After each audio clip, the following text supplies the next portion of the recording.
दोस्तों, मैं हूं आंचल और आप देख रहे हैं द भारत शो। राजस्थान में 25 सीटों पर हुई वोटिंग का फाइनल डेटा जारी कर दिया गया। चुनाव आयोग ने डेटा जारी कर कुछ हद तक तस्वीरें साफ कर दी हैं। ऐसे में सवाल खड़ा हो रहा है कि बीजेपी की टेंशन क्यों बढ़ी हुई है। तो दूसरी तरफ बाड़मेर जैसलमेर लोकसभा सीट से जीत कौन रहा है? क्या रविंद्र सिंह भाटी जीत रहे हैं? क्या कुछ रहा है बाड़मेर जैसलमेर लोकसभा सीट का वोटिंग प्रतिशत? इस पर करेंगे चर्चा और आपको बताएंगे कि राजस्थान में बीजेपी की टेंशन क्यों बढ़ी हुई है। दरअसल 2019 यानी कि पिछला लोकसभा चुनाव बीजेपी के लिए बेहद खास था। खास इसलिए था क्योंकि बीजेपी को राजस्थान की 25 सीटों पर जीत मिली थी। हालांकि एक सीट जो है उनकी सहयोगी पार्टी आरएलपी हनुमान बेनीवाल की जो पार्टी है वो लेकर आई थी, लेकिन तब वो बीजेपी के साथ थे यानी कि एनडीए में शामिल थे। तो जीत जो है वो कहीं ना कहीं प्रधानमंत्री नरेंद्र मोदी की ही मानी जा रही थी कि उनके ही चेहरे पर चुनाव लड़ा गया था। तो ऐसे में 2019 जो है वो बीजेपी के लिए राजस्थान में बेहद खास था और बहुत लकी भी था कि सारी सीटें बीजेपी के खाते में आ गई। लेकिन इस बार टेंशन है, बीजेपी जो है वो 12 से 15 सीटों पर सिमट सकती है, ऐसी खबरें आ रही हैं।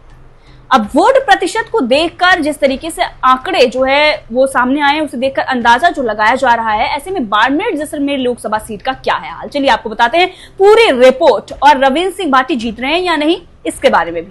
राजस्थान की 25 लोकसभा सीटों का फाइनल वोट प्रतिशत जारी हो गया है। 25 सीटों के लिए 2 चरणों में मतदान हुआ था। जयपुर समेत 12 सीटों पर पहले चरण में 19 अप्रैल को वोटिंग हुई थी। दूसरे चरण का मतदान 13 सीटों के लिए 26 अप्रैल को हुआ था। अब इलेक्शन कमीशन ऑफ इंडिया यानी कि ईसीआई ने सभी सीटों का फाइनल वोटिंग डेटा जारी कर दिया है। फाइनल वोटिंग प्रतिशत से कई सीटों की तस्वीर साफ नजर आ रही है। अब चलिए आपको बताते हैं कि बाड़मेर जैसलमेर सीट का क्या हाल है। स्क्रीन पर आप देख रहे हैं कि कौन सी सीट है और वोटिंग प्रतिशत क्या रहा है। अलवर का आप जान रहे हैं 60%, भरतपुर 52.8%, बीकानेर 54.1% और ऐसे चूरू, दौसा, श्री गंगानगर, जयपुर ग्रामीण, झुंझुनू, करौली, धौलपुर, नगौर, सीकर, अजमेर, बांसवाड़ा। अब आप जाते हैं बाड़मेर, तो आप देख रहे हैं कि बाड़मेर में जो है वो 75% वोटिंग हुई है, उससे भी ज्यादा। बाड़मेर में 75.93 यानी कि लगभग 76% वोटिंग हुई है, जो कि अच्छी वोटिंग मानी जा रही है। तो आप समझ सकते हैं कि जो ये वोटिंग हुई है और जिस तरीके से रविंद्र सिंह भाटी का लगातार वहां पर विरोध हो रहा है, इससे ये माना जा रहा है कि यहाँ पर जीत जो है वो कहीं ना कहीं रविंद्र सिंह भाटी की होती हुई नजर आ रही है, इसीलिए उनको इतना विरोध का सामना करना पड़ रहा है।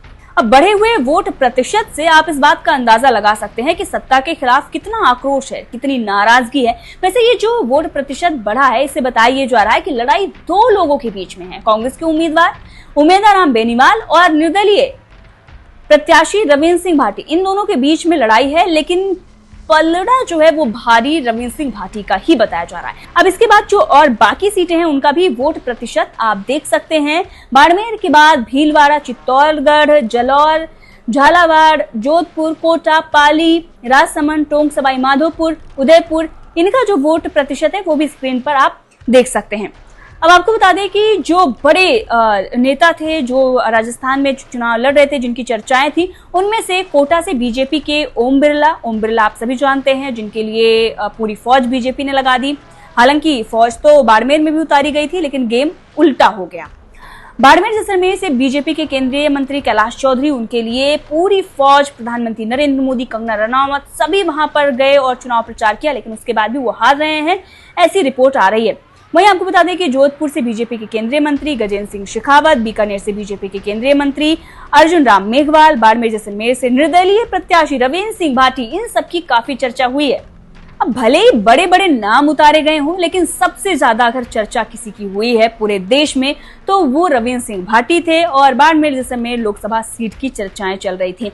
देश में नहीं बल्कि विदेशों में भी इसकी चर्चा रही है और रविंद्र सिंह भाटी को लेकर तमाम तरह के आरोप भी लगाए गए और लगातार उनका विरोध भी किया जा रहा है। इससे ये पता चल रहा था कि वो एक बड़ी चुनौती बीजेपी के लिए बन चुके थे, इसीलिए बीजेपी जो है वो कांग्रेस को छोड़कर रविंद्र सिंह भाटी पर अटैकिंग नजर आई और किस तरीके से रविंद्र सिंह भाटी को लेकर लगातार बीजेपी आईटी सेल भी तमाम जो है वो कहानियां रच रहा था, उन पर आरोप लगाए जा रहे थे, इसीलिए चर्चा सबसे ज्यादा रविंद्र सिंह भाटी की हुई। हालांकि और भी कई नेता हैं, नगौर से हनुमान बेनीवाल हैं, चूरू से कांग्रेस के राहुल कंसबा हैं और झुंझुनू से कांग्रेस के ब्रजेंद्र सिंह ओला, दौसा से कांग्रेस के मुरारी लाल मीणा, टोंक सवाई माधोपुर से कांग्रेस के हरीश मीणा, बांसवाड़ा से बीजेपी के महेंद्रजीत सिंह, मालविया और बांसवाड़ा से राजकुमार रोत, चित्तौड़गढ़ से बीजेपी अध्यक्ष सीपी जोशी, पाली से बीजेपी के पूर्व केंद्रीय मंत्री पीपी चौधरी, अलवर से बीजेपी के केंद्रीय मंत्री भूपेंद्र यादव और कांग्रेस के विधायक ललित यादव, ये सारे प्रमुख चेहरे रहे हैं।